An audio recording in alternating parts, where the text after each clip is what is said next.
Comenzamos esta sesión del curso Metafísica y Teología con el tema de la relevancia de los Preámbula Fidei en teología. Vamos a comenzar pidiendo ayuda y rezando a la Virgen María.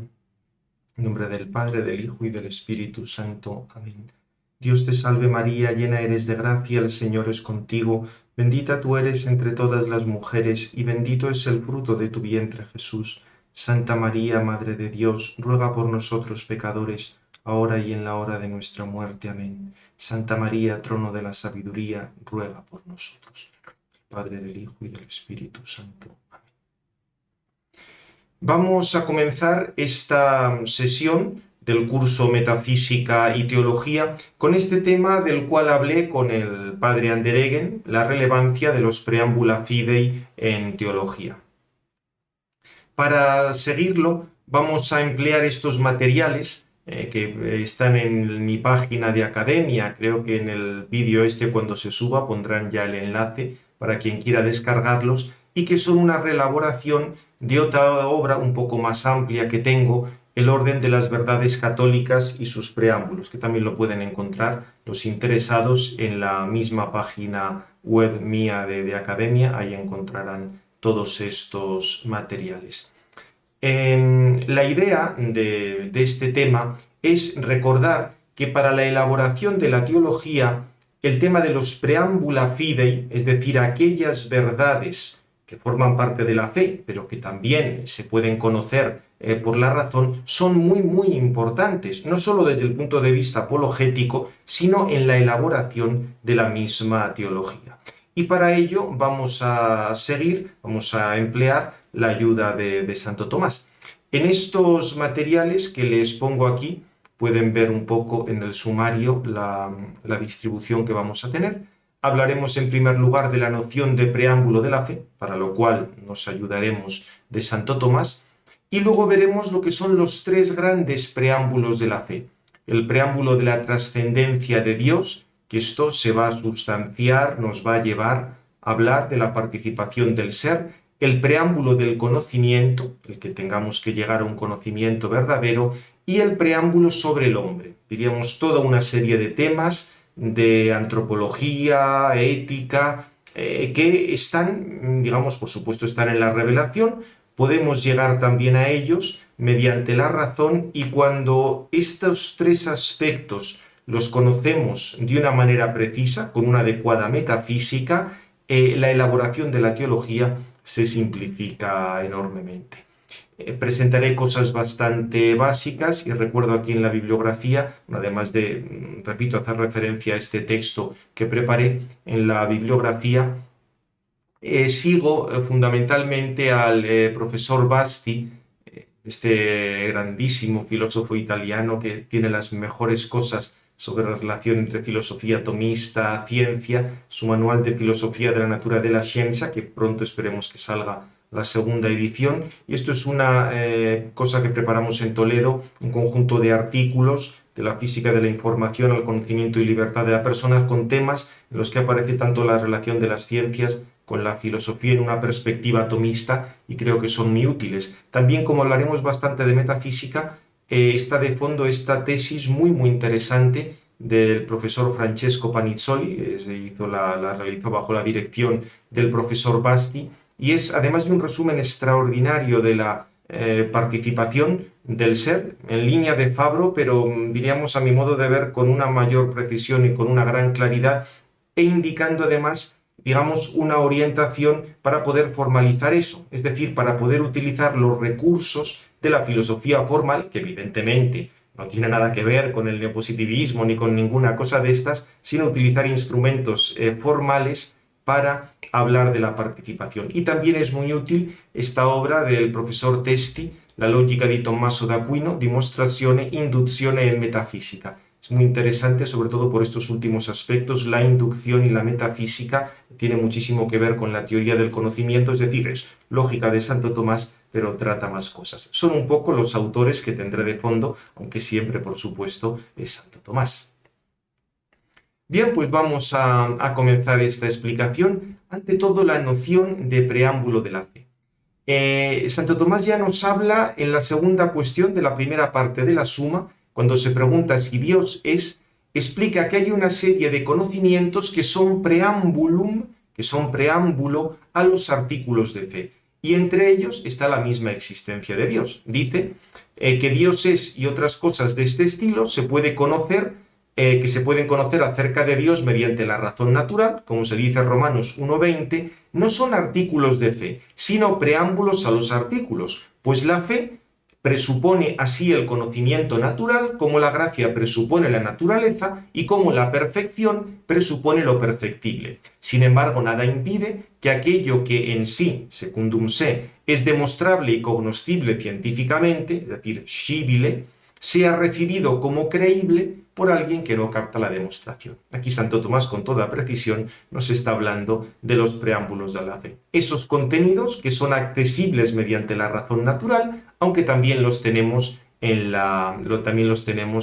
revelación. Y el valor que va a tener esto para la teología, como indico, es que esos contenidos nos marcan una pauta segura si queremos hablar de razón natural. Es decir, si con nuestra argumentación no somos capaces de llegar a esos contenidos, quiere decir que esa argumentación va a dar problemas y no va a ser muy adecuada para que la empleemos en teología, que es lo que sucede con mucha frecuencia.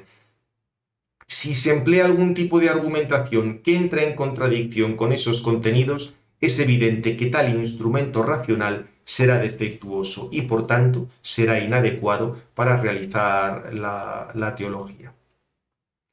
Tengamos presente que este ha sido uno de los grandísimos problemas de todos los líos teológicos, ya que se han dado especialmente en el posconcilio, pero ya el problema venía bastante de antes, utilizar unos instrumentos racionales que no eran adecuados para poder explicar la revelación.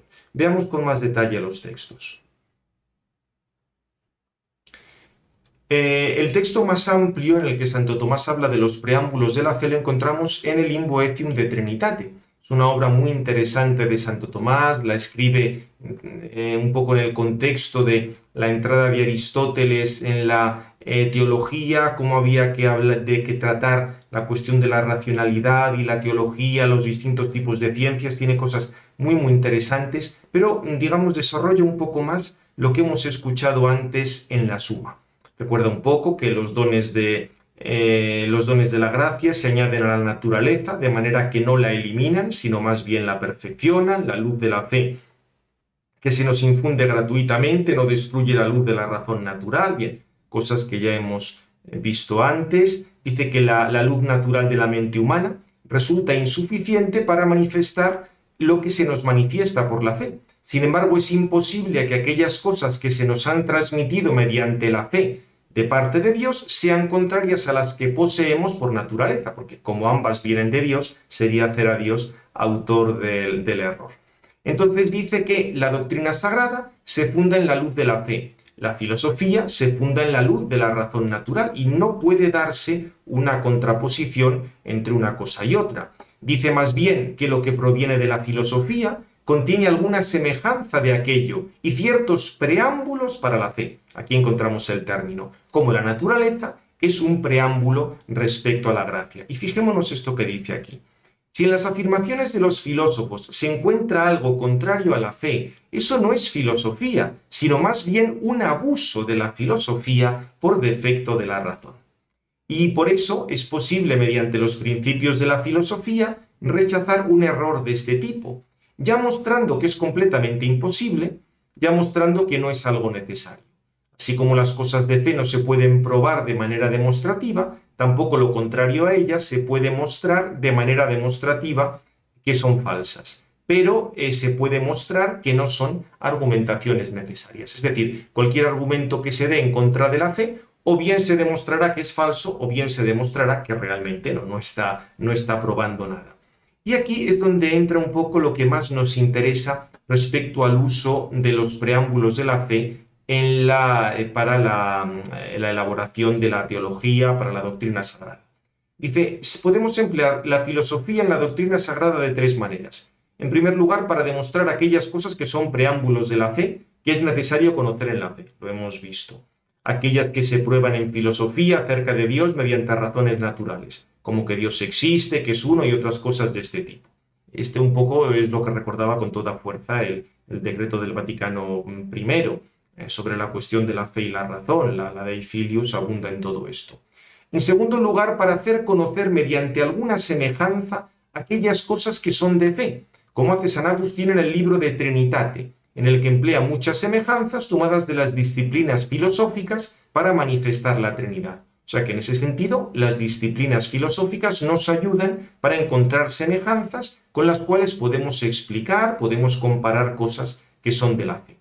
Y en tercer lugar, lo que sería el elemento más apologético. En tercer lugar, para resistir aquellas cosas que se dicen contra la fe, ya sea mostrando que son falsas, ya sea mostrando que no son argumentaciones necesarias. Un poco lo que hemos comentado antes. Y luego también es muy interesante esto que concluye aquí Santo Tomás, porque si nos ha dicho en qué sentido podemos servirnos de la razón desde un punto de vista correcto y coherente, y hemos visto ahí que hacía referencia a los preámbulos de la fe, recuerda que puede darse el caso contrario. Es decir, que se emplee la filosofía en la doctrina sagrada de una manera errónea. Y para Santo Tomás pueden darse dos grandes tipos de errores. En primer lugar, empleando aquello que es contrario a la fe, que no es de la filosofía, sino más bien una corrupción o abuso de la misma, como hizo Orígenes. Es decir, se emplean en teología, argumentos que son abuso de filosofía, que son una corrupción. Y pone como ejemplo de metedura de pata la de Orígenes. Podríamos decir que gran parte de los problemas de la teología en nuestra época vienen exactamente de esto. Y es interesante que ponga Santo Tomás como modelo de metedura de pata a Orígenes, porque precisamente por su platonismo tan fuerte confundió muchísimas cosas. En segundo lugar, incluyendo lo que es propio de la fe dentro de los límites de la filosofía, como si alguien solo quisiera creer aquello que puede tener mediante la filosofía, cuando por el contrario es la filosofía la que debe ser reconducida a las fronteras de la fe. Y aquí explico un poco en el número 4, que una cosa es lo que dicen los filósofos y otra cosa la filosofía, porque hay filósofos que pueden equivocarse. Y el principio que se mantiene con claridad es que la razón no se opone a la fe, pero sí puede darse un abuso de la filosofía que no es verdadera razón. Y además el tema de la limitación que tiene la misma razón, porque ante lo que es estrictamente sobrenatural no pueden presentarse argumentaciones necesarias. Lo que es sobrenatural nos supera. Podemos presentar comparaciones, todo este tipo de cosas, pero no tendremos una argumentación necesaria. Y aquí insisto en esos dos posibles errores. O una falsa filosofía o una pretensión de un conocimiento absoluto racional. Además, observo, cita Orígenes como ejemplo de la primera, de meter la pata por emplear falsas filosofías, pero también podía haberlo citado como ejemplo de la segunda, porque Orígenes, en el prefacio del De Principis, dice que sí, hemos recibido la regla de fe de los apóstoles, pero los apóstoles dejaron a las personas más inteligentes que buscaran razones de lo que ellos habían dicho. Se entiende que las personas más inteligentes eran él. Y por tanto, digamos, hay una fe así para el populacho, pero luego estaban los grandes filósofos y teólogos que eran capaces de encontrar las razones de la fe. Esto es lo que luego será el racionalismo o el semirracionalismo, pero que dentro del, digamos, del esquema tan fuertemente platónico de Orígenes es lógico que llegara a estas conclusiones.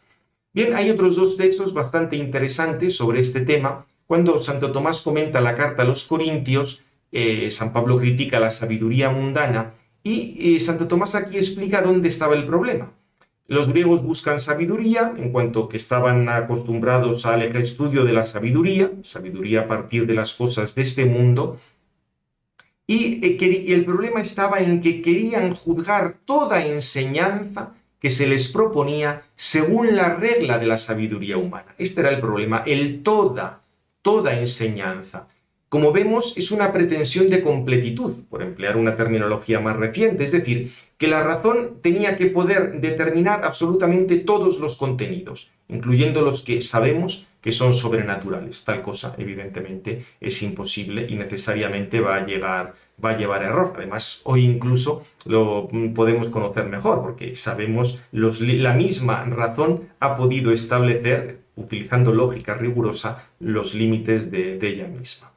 Y luego, por último, una cosa muy interesante, simplemente la cito, pero la dejo para la lectura del que quiera. En la misma, aquí ya es en la segunda, en la cuestión 2, cuando Santo Tomás está hablando del tratado de la fe, porque alguno podría pensar, bueno, esto de buscar razones a favor de los preámbulos de la fe es como si quitamos el mérito a la fe. Santo Tomás dice que no, que el mérito viene pues por la adhesión de la voluntad a Dios y que mientras haya esa caridad y el deseo de adherirse con toda fuerza a lo que Dios ha revelado, de ninguna manera se disminuye el mérito de la fe. Incluso, aunque aquí no lo trata Santo Tomás, el hecho de buscar estas argumentaciones para ayudar a otras personas a que no sean engañadas por los errores de la falsa filosofía y para que sepan que los preámbulos de la fe son una cosa que no, diríamos que es segura, que no, diríamos que no es un engaño, puede ayudar a muchísimas personas y eso evidentemente contribuye también al mérito. El que quiera leerlo puede ver este texto tranquilamente. Bien, esto ha sido un poco como diríamos, los textos de Santo Tomás en los que nos habla de preámbulos de la fe, lo importante que son los preámbulos de la fe, y ahora lo que vamos a hacer es decir los que a mi modo de ver son los tres grandes preámbulos de la fe. La trascendencia de Dios, Dios es trascendente y a partir de eso se puede plantear todo lo que es la participación del ser, la noción de verdad. Podemos conocer la verdad, aunque sea de una manera limitada, y hay una verdad que nos va a suponer que es la verdad sobrenatural. Y en tercer lugar, lo que tiene que ver con la antropología. El alma inmortal como forma del cuerpo, el hombre que tiene que alcanzar su fin mediante actos. Con lo cual tendremos tres grandes preámbulos. La trascendencia de Dios, la noción de verdad y el conocimiento, y lo referente a la antropología. Obviamente esto es toda la filosofía, o gran parte de la filosofía. Simplemente diremos una serie de cosas, porque esta presentación tiene que ser breve, pero creo que pueden ser puntos que nos ayudarán en nuestra reflexión y son elementos que cuando fallan en la elaboración de la teología empiezan a darse deficiencias. Vamos a verlo.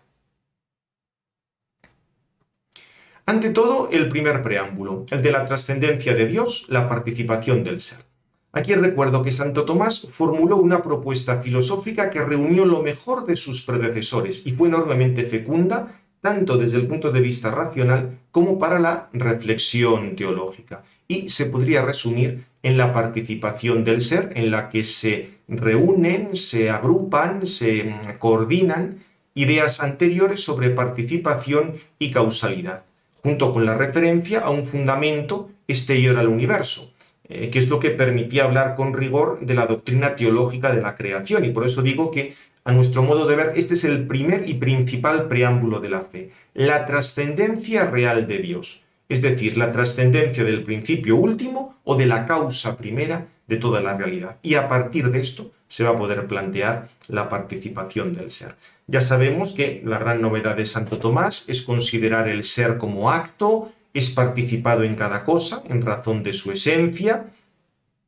Ser y esencia se relacionan como acto y potencia, de modo análogo a como para Aristóteles forma y materia se relacionaban para constituir la única esencia de los entes materiales. Atención, porque ser y esencia son realmente distintos porque se refieren a distintos niveles, metafísico y físico, de una relación causal compleja.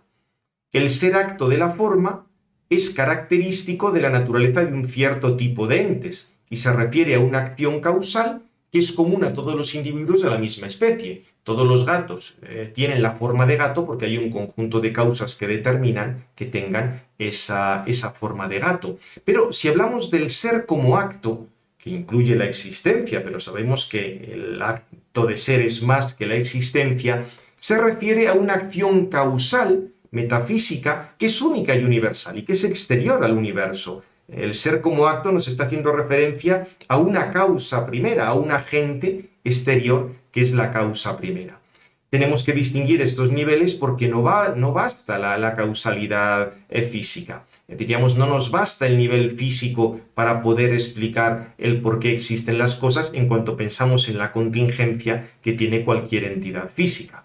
Sí, hace falta siempre, por supuesto, un concurso de causas para que algo exista, pero todo eso tiene que ser a su vez soportado por una causa exterior al universo, algo que, por así decir, garantice, dé fuerza a esa cadena causal. Aquí pongo un ejemplo, está tomado del profesor Basti, creo que es bastante interesante. Si nos figuramos una cadena de personas que se pasan cubos de agua uno a otro para extinguir un fuego.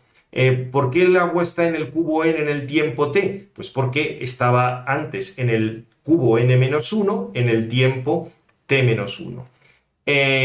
Ahora, si la cadena se cerrara en un círculo, digamos, han apagado el fuego y están echando así agua unos de un cubo a otro para entretenerse, la explicación sería indefinidamente válida. El agua siempre viene del cubo anterior. Perfecto, pero con esto no explicamos cuál es el origen del agua. Con esto decimos que el agua de un cubo viene del agua del otro cubo, pero ¿el agua de dónde viene?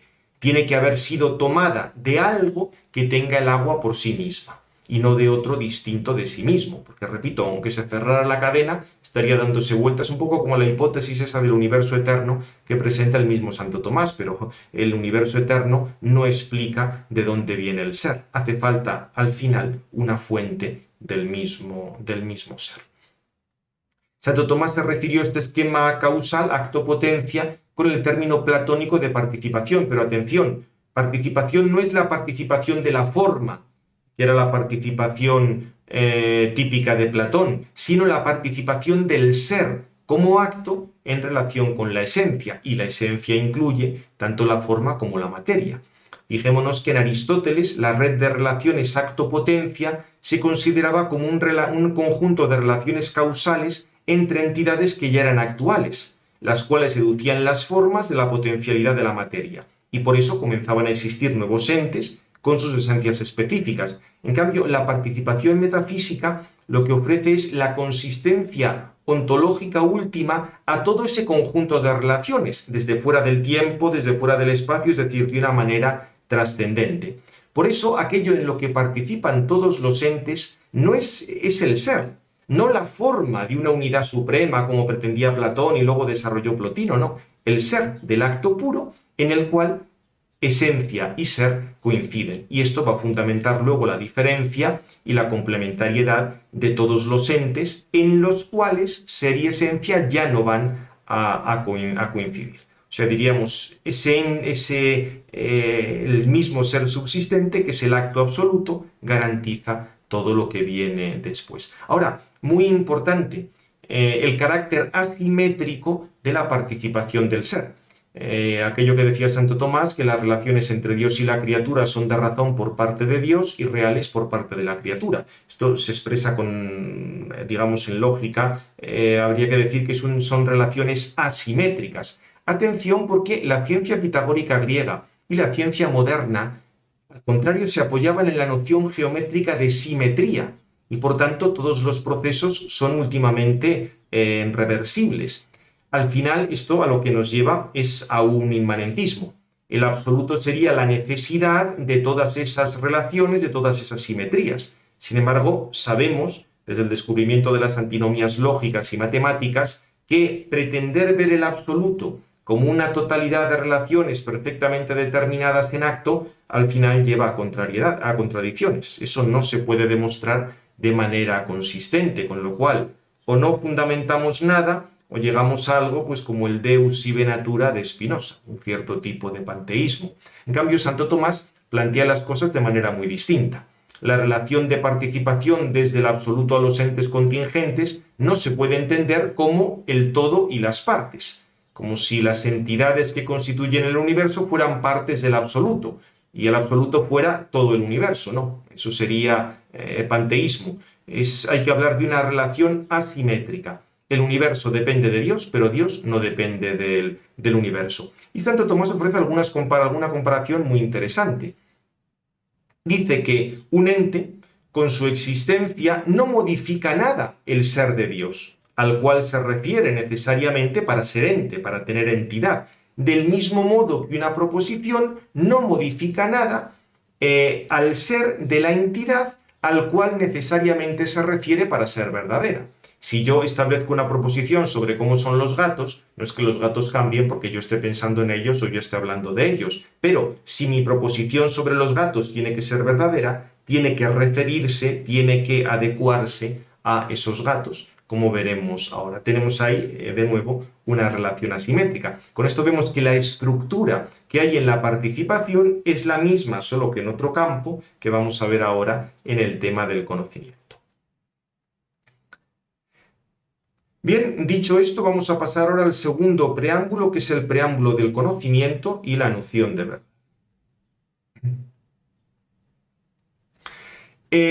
Por una parte hay que recordar que la fe nos ofrece un conocimiento que supera las capacidades naturales. Esto tiene la consecuencia de que el conocimiento al que llegamos por las fuerzas naturales no puede ser absoluto, pero al mismo tiempo tenemos que ser capaces de formular enunciados universales que sean verdaderos, también al hablar acerca de Dios, para todas las personas, más allá de diferencias culturales, antropológicas, sociales, etc., porque si no, el mandato misionero de Cristo no tendría sentido. Es decir, hay que superar tanto el racionalismo como el relativismo, y la clave está en el planteamiento de verdad como adecuación. Una expresión que se repite mucho, pero no se suele entender demasiado, siempre en el marco de la analogía. Que atención, esto no es otra cosa, la analogía, que el aspecto cognoscitivo de la participación del ser. O sea, la misma estructura que nos hemos referido antes de la participación, esto cuando se hace un análisis de ontología formal queda mucho más claro, es la que aparece en la analogía. Para esto el libro de Panizzoli, al que me he referido antes, ofrece bastantes materiales. No nos detenemos aquí en los procesos del conocimiento, que eso los veremos en el tercer preámbulo. Bien, la clave es pasar de a partir de nuestro conocimiento de lo singular, nuestro conocimiento de lo sensible, pasar a verdades universales, sea sobre individuos, sea sobre especies. Este objeto es un triángulo, hacer entrar a este objeto concreto en la clase de los triángulos, o sobre especies, la nieve es blanca, llegar a enunciados universales. Siempre existía el deseo de poder enumerar toda la clase de individuos, pero sabemos que no podemos tratar todas las clases de individuos. Algunos hablaron de que había un principio de uniformidad en la naturaleza que teníamos que suponer, y con captar un caso ya se captaba lo universal. Al ver que Sócrates corre y Platón corre, postulábamos por el principio de uniformidad que todo hombre corre. Sin embargo, no hace falta para nada eso. No hace falta suponer que el grado de uniformidad, por ejemplo, para todos los X, llamando X animales que son A, mamíferos, dentro de los X, los A son mamíferos y los que tienen la característica B maullan, sería gato. Pero no todos los X que son A tienen que tener B, o sea, no todos los mamíferos tienen por qué ser gatos, porque puede haber diversos modos de pertenecer a ese conjunto genérico A del de los mamíferos, porque la misma pertenencia ya es algo analógico. Por tanto, según avance el proceso, se especificará, según vayan apareciendo las discontinuidades, el dominio de la primera función, es decir, de los A.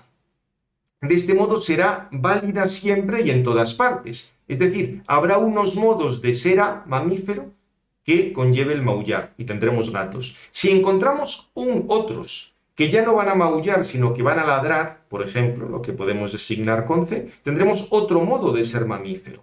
Es decir, no podemos pretender que haya un grado de uniformidad a priori, sino que se va construyendo el dominio, se va construyendo esa uniformidad según vayamos avanzando.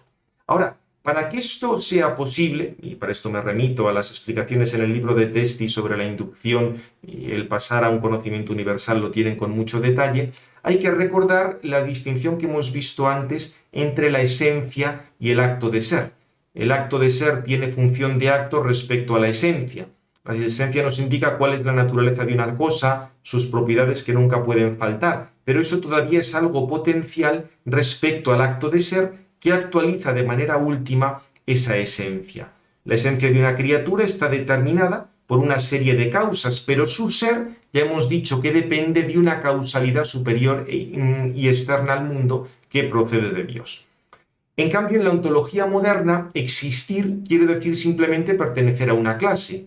Para Kant, el ser es la cópula sujeto-predicado. Por ejemplo, existe un estudiante español, es lo mismo que decir un español es estudiante. Y en ese ámbito, la redefinición sujeto-predicado, de la que hemos hablado antes, como el género se puede ir especificando, es algo que carece de sentido. Con este ejemplo se va a ver bien. Si el ser de Sócrates se identificara con el pertenecer a la clase genérica de los hombres, sería absurdo pretender redefinir el predicado hombre sobre Sócrates, porque en el dominio de ese predicado ya tenía que estar Sócrates. Ahora, si el ser de Sócrates es independiente de la existencia de la clase genérica de los hombres, a la cual se quiere probar la pertenencia de Sócrates como un elemento específico de dicha clase, es perfectamente legítimo suponer un procedimiento recursivo de progresiva redefinición o especificación del dominio genérico sobre una propiedad cualquiera del individuo Sócrates. Por ejemplo, ser griego como un modo de ser hombre. Y de esta manera, como Sócrates es griego y los griegos son hombres, se introduce a Sócrates dentro de este dominio. De este modo, el conocimiento depende de la realidad y se va adecuando progresivamente a ella. Tenemos, por tanto, la noción de verdad como adecuación, no ecuación, sino adecuación entre el entendimiento y la realidad. Y por eso Santo Tomás tiene esa expresión que llama tanto la atención, pero que es profundísima. Y es que el conocimiento es un cierto efecto de la verdad, entendida como adecuación.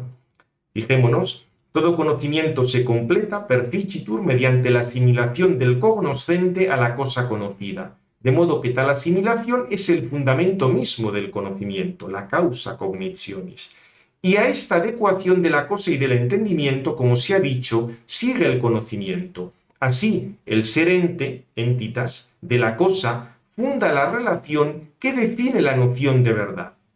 Precedit ratio veritatis. Pero el conocimiento es como un efecto, effectus quidam, de la verdad.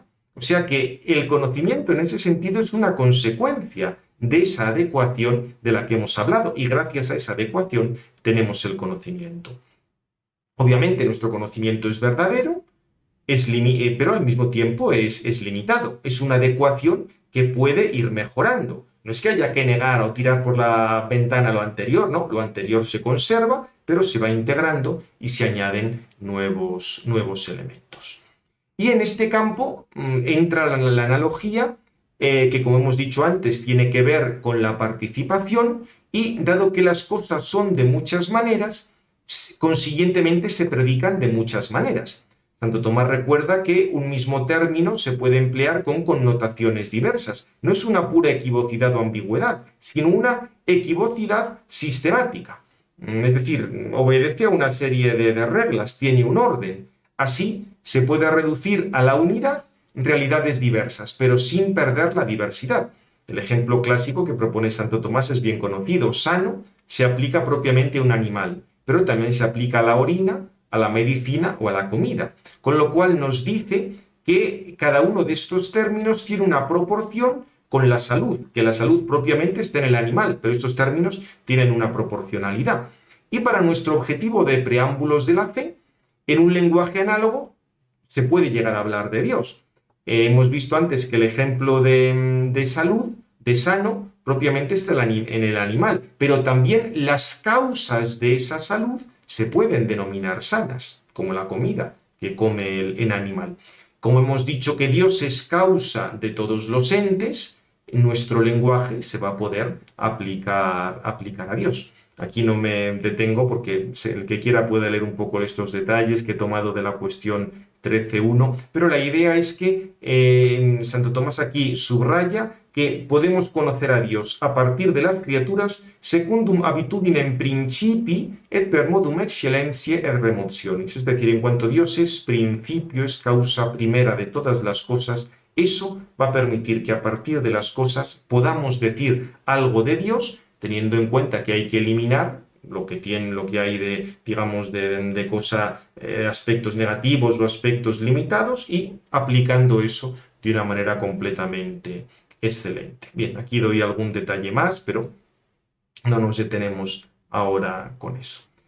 Y vamos a pasar ya al último de los preámbulos, y son algunas cuestiones antropológicas que nunca deberíamos olvidar al explicar lo referente a la fe.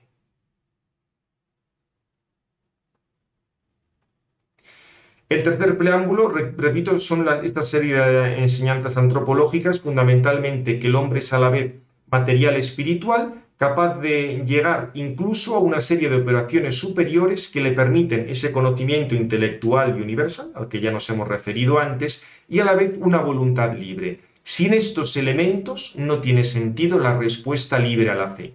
Y además tiene que perfeccionarse poco a poco con cualidades que debe adquirir. Y aquí entra toda la doctrina del mérito y en general la vida moral. Y por supuesto lo referente a una subsistencia posterior a la muerte, porque si no, no tiene sentido hablar de juicio de Dios ni premios y castigos después de esta vida. Brevísimamente hay que recordar tanto el carácter material del hombre como un aspecto espiritual, algo que lo trasciende, pero está en relación materia-forma. El alma es la forma del cuerpo, según esa expresión que hizo propio el mismo magisterio, pero que procede de Santo Tomás. Todas las operaciones del hombre comienzan en un nivel material. Las operaciones fundamentales son operaciones inmanentes, vuelven sobre el propio agente, operaciones vegetativas, operaciones sensitivas, operaciones intelectivas, según los diversos niveles de control, como recuerdo aquí. En el conocimiento lo mismo, parte siempre de una configuración básica con el exterior, a partir de un estímulo, y la capacidad sensitiva reacciona, y tenemos luego no solo la sensibilidad externa, sino la sensibilidad interna. De esto gran parte de los que han seguido el curso anterior sobre psicología han visto toda la riqueza del tema de los sentidos internos. Sobre esto el profesor Echevarría tiene multitud de cosas muy, muy interesantes. En el hombre, esos sentidos internos, además, son previos, sobre todo la cogitativa, a un paso siguiente, que es ya el conocimiento universal, el poder conocer sub ratio universalitatis. Atención, que no es que haya por ahí unos universales volando, como pensaba Platón, sino que podemos conocer algo de una manera universal. Y lo mismo desde el punto de vista de las tendencias, de los apetitos. El apetito, la tendencia, sigue la forma aprendida por los sentidos según los fines instintivos, pero en el hombre, al darse esa aprehensión universal, no dependemos en nuestra valoración de lo meramente sensitivo del instinto, y por eso tenemos libertad. Ahora, para que todo esto pueda darse, el tema de la inteligencia y de la voluntad, hace falta un sustrato, por decirlo de alguna manera, que procese la información, capaz de volver completamente sobre sí mismo. El profesor Basti pone aquí una comparación que me parece genial, y es así como la información realmente es una magnitud en física, un elemento espiritual, un alma espiritual, un ángel, sería algo así como un agujero negro informacional. En un agujero negro el espacio-tiempo se curva sobre sí mismo. En el caso del alma o del ángel, diríamos que la información se curva sobre sí misma, vuelve sobre sí misma, es una forma subsistente. Y gracias a esto podemos tener ese conocimiento universal. Un martillo no puede martillear sobre sí mismo, tiene que ser una parte la que martillee sobre otra. Pero como el alma es espiritual, no hay unas partes fuera de otras, sino dentro de otras. Por eso puede actuar sobre sí misma. Y eso es lo que nos va a permitir, por así decir, formular las representaciones que ya tenemos de una manera nueva y plantear ese conocimiento universal al que antes nos referíamos. Y precisamente el que tengamos este elemento, este nivel espiritual, nos permite hablar que después de la muerte subsiste algo del hombre, porque al no depender de la materia para su operación, tampoco depende de la materia para su subsistencia, con lo cual ese elemento en nosotros es espiritual. Y bien, supuesto esto, hay que recordar que la persona se perfecciona mediante sus actos. Aquí podríamos aplicar lo referente a la sustancia y a los accidentes. El hombre tiene una naturaleza, pero debe perfeccionarse en orden a un fin, adquirir unas cualidades que antes no tenía. Y aquí entra la libertad, que nos permite adquirir una multitud de hábitos para configurarnos, para ir tendiendo al fin esa búsqueda de la felicidad, pero de la verdadera felicidad. Indico el tema de las virtudes como moderación de las pasiones. De esto me remito a lo que se ha dicho en el curso anterior sobre psicología, virtudes, etc. Y así se entiende perfectamente que la moralidad de un acto depende de su conformidad con la naturaleza en orden al fin. Con buena paz del planteamiento de Hume. Hume, como buen nominalista, desligaba la moral de la descripción de la naturaleza y relegaba la moral al campo de lo no natural, algo construido por el hombre en cualquiera de las formas de relativismo moral que conocemos. Pero, repito, esto es fruto, consecuencia de una ontología nominalista, que reduce el ser a mera cópula entre sujeto y predicado y que no depende de un referente externo. No vale la solución kantiana del deber por el deber, un imperativo categórico que se me impone, ni ver que el deber ser es tan originario como el ser. No, Santo Tomás deriva el deber ser del ser, pero no directamente, sino mediante la naturaleza intencional de la mente humana. Es decir, el entendimiento conoce veritativamente que un determinado objeto es un bien, y por tanto hay que conseguirlo efectivamente porque tiene afinidad con mi naturaleza. Mi naturaleza busca esa mejora objetiva, si se quiere alcanzar el fin y la perfección de esa naturaleza. Para conseguirlo hay determinados actos que son necesarios. En algunos casos tenemos que realizarlos, en otros tenemos que evitarlos. Estas son las cosas intrínsecamente malas, las que hay que evitar. Y tanto ese bien como tales actos son obligatorios para la voluntad, como facultad intencional de desear y facultad eficiente para mover todas las otras facultades de modo que se alcance ese bien. Por tanto, la obligatoriedad moral no es apodíctica, es condicionada, es decir, condicionada al fin, condicionada a esa búsqueda de la felicidad. Del mismo modo que entendimiento y voluntad son facultades intencionales dirigidas a un sujeto. Obviamente, una persona al actuar puede hacer algo que sea contrario a la naturaleza, porque estaría buscando solo un bien parcial, que sería un bien meramente aparente, tanto respecto a uno mismo como respecto a otras personas, dejando de lado la naturaleza social de hombre.